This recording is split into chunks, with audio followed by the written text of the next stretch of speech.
आइए आज हम चर्चा करेंगे शिवाजी महाराज पर। छत्रपति शिवाजी का जन्म 19 फरवरी 1630 ईस्वी को हुआ था। इनकी माता का नाम जीजाबाई था और इनके पिता का नाम था शाहजी भोसले। अगर हम इनके पिता को देखें शाहजी भोसले को, तो आप देखेंगे शाहजी भोसले ये मुगलों की सेवा करते थे। इतना ही नहीं, माता ने ही अर्थात माता जीजाबाई ने ही इनका विशेष ध्यान रखा। बचपन से ही माता जीजाबाई इन्हें महाभारत और भगवद गीता का पाठ पढ़ाया करती थी और इससे काफी उद्बुद्ध भी हुए। और जब ये 12 से 15 वर्ष के हुए, तब इन्होंने मावेल नाम का जो गांव था, मावेल पुणे के पास वो गांव, उस मावेल गांव के लोगों को जब इन्होंने देखा, परखा, तो इन्होंने जाना कि इन लोगों में काफी एक्स्ट्रा एनर्जी है और इस एक्स्ट्रा एनर्जी को किस तरह से संगठित करके एक साथ किया जाए, वो शिवाजी ने किया और एक सुसंगठित सेना का निर्माण शिवाजी ने कर दिखाया। इसके बाद धीरे धीरे ये एक के बाद एक साम्राज्य का विस्तार करते गए। 1674 में रायगढ़ के किले में इनका राज्याभिषेक हुआ और जैसे ही इनका राज्याभिषेक हुआ, वैसे ही ये साम्राज्य विस्तार की ओर अपने आप को लगा दिए। इनका एक ही मूल मकसद था, मराठाओं को मुगलों की गुलामी से निकालना। और यही कारण था कि इन्होंने विशेष रूप से गोरिल्ला टैक्टिक्स करके, गोरिल्ला वार टैक्टिक्स को लागू करके इन्होंने विशेष करके शिव सूत्र के माध्यम से लोगों को एक प्रकार का छल छद्म वाला युद्ध सिखाया और उसी छल छद्म के बल से ही शिवाजी एक के बाद एक किले जीतते चले गए। एक बार अफजल खां को भेजा गया शिवाजी से संधि करने के लिए। अफजल खां शिवाजी के पास पहुंचे।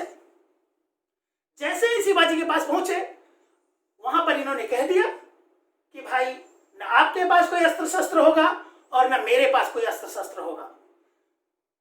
ये अफजल खां जानते थे, भली भांति जानते थे शिवाजी काफी ईमानदार हैं, बात के धनी हैं, वो निश्चित ही अपने पास अस्त्र शस्त्र नहीं रखेंगे।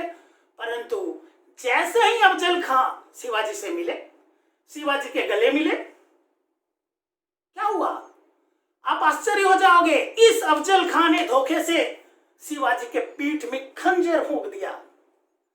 लेकिन शिवाजी भी सतर्क थे, वे जानते थे कि ऐसा कुछ हो सकता है, इसलिए उन्होंने क्या किया आप जानकर आश्चर्य हो जाएंगे। इन्होंने ऐसा वस्त्र धारण किया था, यूं कह लीजिए बुलेट प्रूफ टाइप का, यानी खंजर प्रूफ टाइप का। यानी जैसे ही अफजल खां ने छुरा फूंका, वैसे ही शिवाजी को पता चल गया। उनके पीठ के अंदर वो छुरा तो भूखा नहीं, लेकिन ये सतर्क थे। इन्होंने अपनी बगनखा, बाघ के नख वाला पंजा, बगनखा से उसके पेट की हथेली में यूं वार किया, उसकी हथेली, किडनी सब लेकर के बाहर निकाल दिया। अफजल खां वहीं मारा गया। उसके बाद से उसकी सेना में भगदड़ मच गई और शिवाजी विजित हुए, वे जीत गए। इतना ही नहीं, जयसिंह ने पुरंदर की संधि के द्वारा इनसे लगभग 23 किले जीत लिए, छीन लिए शिवाजी से पुरंदर के संधि में, ट्रीटी ऑफ पुरंदर। लेकिन यहीं से उनका फिर से टर्निंग पॉइंट हुआ शिवाजी का। वे हार नहीं माने, उन्होंने कुछ ही समय पश्चात 360 किले को जीत लिया। आपको आश्चर्य लगेगा, कहां 23 किले, कहां 360 किले।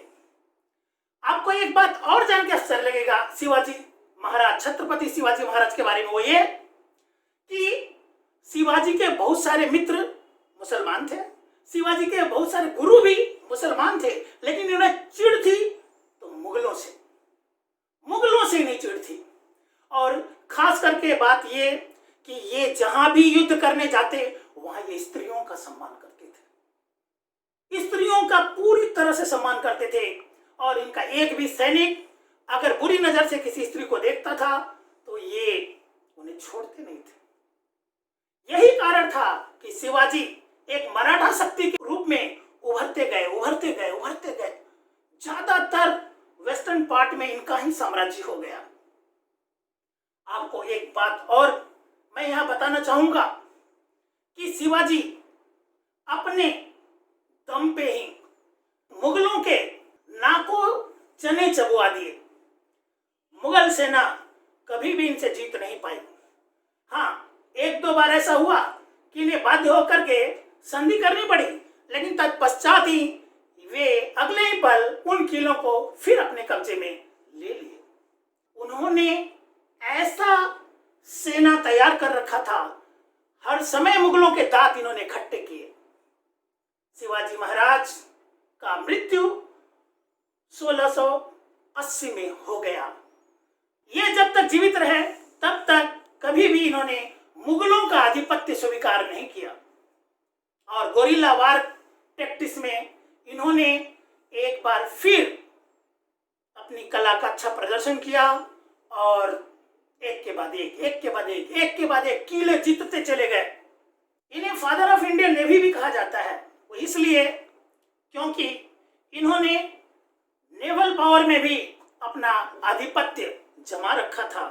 और विशेष करके अगर आप देखें तो आप देख पाएंगे कि शिवाजी अंत तक मुगलों के दांत खट्टे करते रहे और 1680 में इन छत्रपति शिवाजी का देहांत हो गया।